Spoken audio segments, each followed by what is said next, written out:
pinufrustrate niya.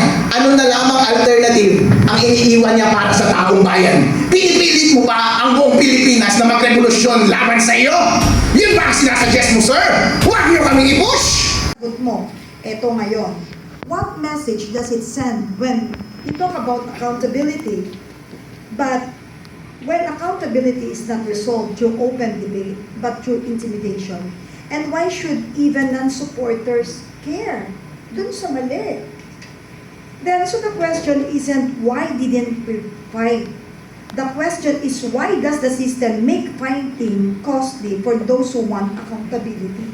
Because we have a devil for a president, a tyrant. Kapag hindi niya sinasagot o sinusunod ang damdamin ng taong bayan, isa lang ang ibig sabihin niyan.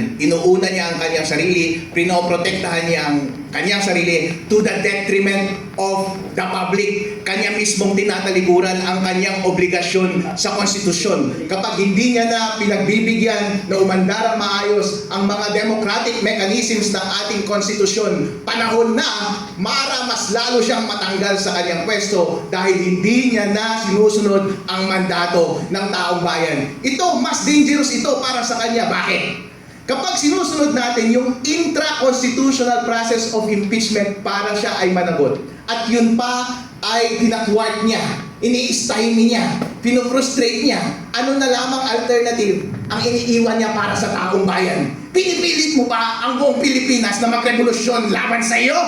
Yun ba ang sinasuggest mo, sir? Huwag niyo kaming i-push!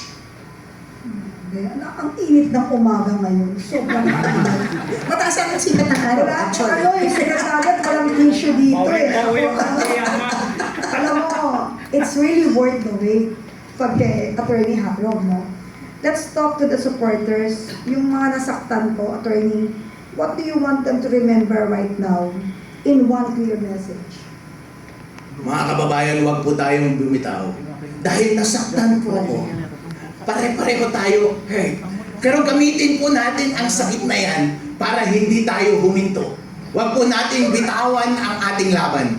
Dahil pinamumunuan po tayo ng mga demonyo sa ating lipunan. Lalo na ngayon, kapag mas lalo tayong nagdusa sa kinabukasan, ngayong alam na natin na lahat ng mga kabulastugan at kalokohan sa ating lipunan ay sila ang may gawa, mas lalong mas mabigat ang ating obligasyon na sila ay mapanagot. Dahil kapag tayo po ay huminto, mas lalo pong tumatawa ang demonyo.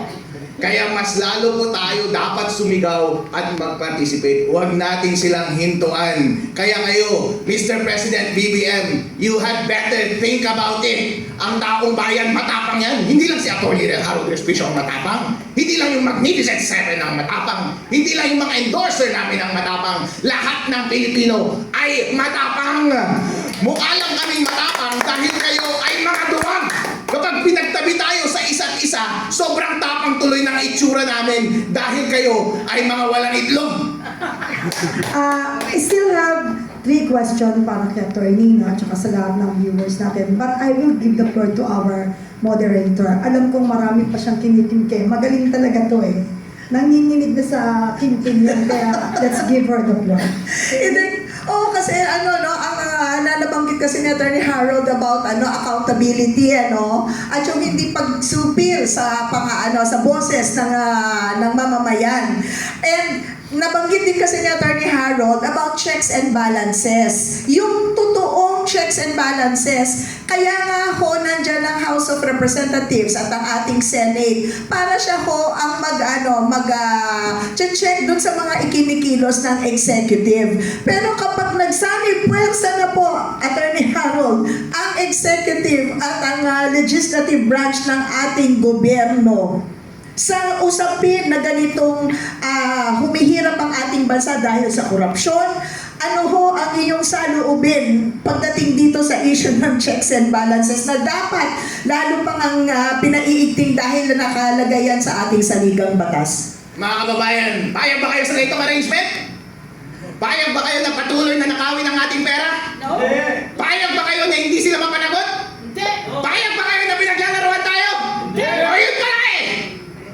Kaya wag tayong tumigil mga kababayan. Sabi nga nila, sinisisi pa nila tayo kung bakit daw hindi umaandar ang ekonomiya ng Pilipinas dahil daw nagsasampa tayo ng impeachment. Kami pa ang pagsisisi ninyo? Hindi ba't gawain nyo yan all the while? Kaya walang nag-i-invest sa ating bansa. Naghihirap ang ating mga kababayan. Walang mga investment na pumapasok para magpayaman sa mga bawat Pilipino ay dahil sa mga kalokohan na inyong mga ginagawa. Dahil hindi makadiskarte ang mga investments dito sa ating bansa, mga negosyante. Tapos kami pa ang sisisihin ninyo. Hello sir, magpakatotoo kayo, mga ipokrito kayong lahat. Panginoon na nga gumawa ng paraan, hindi ba? In-expose yung sa flood control. And then after that, ano nangyari? Ayaw na magpautang na South Korea. Correct? Ang punto ko, hindi kayo.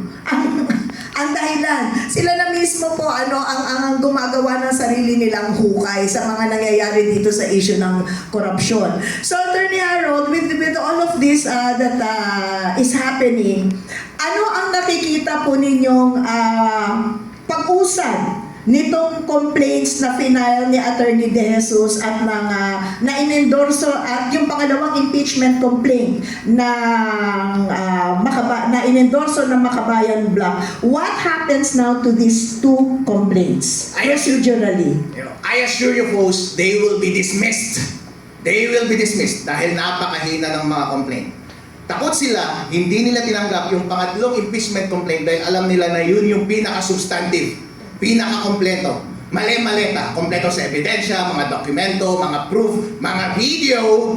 Alam nila na all-star lahat ng sumama. Alam nila na people's complaint itong pangatlong impeachment complaint dahil lahat kami ay nanggaling sa lahat ng direksyon. Rinerepresenta namin ang damdamin ng taong bayan. Alam nila na once na-expose ang kanilang kalokohan through our impeachment complaint, through trial and procedure doon sa Committee on Justice and through eventually impeachment court doon sa Senate, alam nila na for sure na matatanggal si BBM sa kanyang pwesto. Impeach kaagad yan or otherwise through other means. Kaya pinigilan nila ang aming impeachment complaint. Ngayon, patay na yung third impeachment complaint.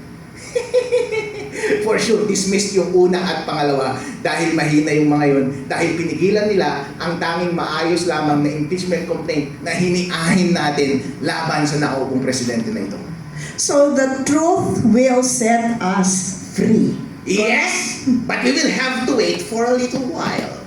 Oh, but in the meantime, tama po, no? So na-refer na yan sa House Justice House Justice Committee. Tama po ba? And then from there, they will now determine kung sufficient in form and substance. It will now be brought to, paano na po ba ang susunod after that? Gagawa sila ng report by majority and then ipepresent na nila yun sa plenary. Plenary. Kung sa- Ano ba ang ibig sabihin ng plenary sa ating mga nakikinig? Ibig sabihin lahat na ng miyembro ng House of Representatives ay magpa-participate. At hihingi sila ng 1/3 na boto mula sa House of Representatives para iakyat sa impeachment court sa Senate yung impeachment trial. Pero bago pa ba dumating iyan, Attorney Yvette, pwede kaagad nilang i-dismiss kaagad sa loob mismo ng Committee on Justice. Dahil by vote of majority, pwede nila nasabihin na dismiss na yung case, therefore hindi na nila isasalang sa plenary yung question of whether or not ipoproceed sa trial yung impeachment complaints. And in the meantime, pasok na rin yung 1-year ban. Pasok na rin yung 1-year ban. Okay. So what do you mean, attorney? Ramdam namin sa sinasabi mo at paglalatag, parang ang dama rin, I think the blogger also feels what I feel. Is it planted? Hindi lang siya planted, it thrived and flourished. May fertilizer pa. At ang daming mga gardener na nakikialam, tinubigan pa ang baho-baho. Halata. Okay, mga kababayan, nadinig po ninyo, mama, yung punto na yun ng proseso. Okay? Pagkatapos daw po, dun sa House Justice Committee, sila ang magde-determine kung sufficient ba, kung karapat-dapat ba na idalhin sa plenaryo sa lahat ng mga congressman itong reklamong ito. Subalit, kung dun pa lang sa committee na yon ay madidismiss na po ang kaso, papasok na po yung 1-year ban rule. Ibig sabihin, mag-aantay na naman tayo ng 1 taon pa bago makapaghain.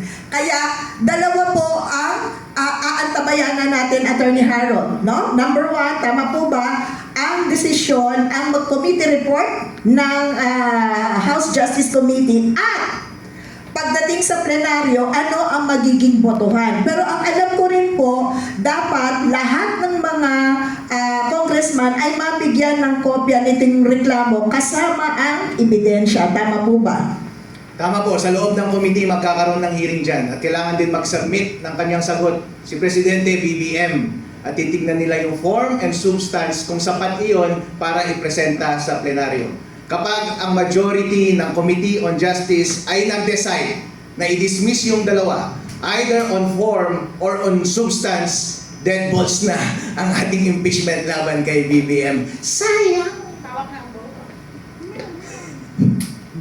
Pero pwede rin nilang pagsamahin yung dalawang complaint, yung final ni Attorney De Jesus at yung final nung pangalawang grupo. It looks like pagsasamahin nilang dalawa iyon dahil dalawang complaint ang refer nila sa Committee on Justice. And this is allowed. Yes, this is allowed. Alright. Okay?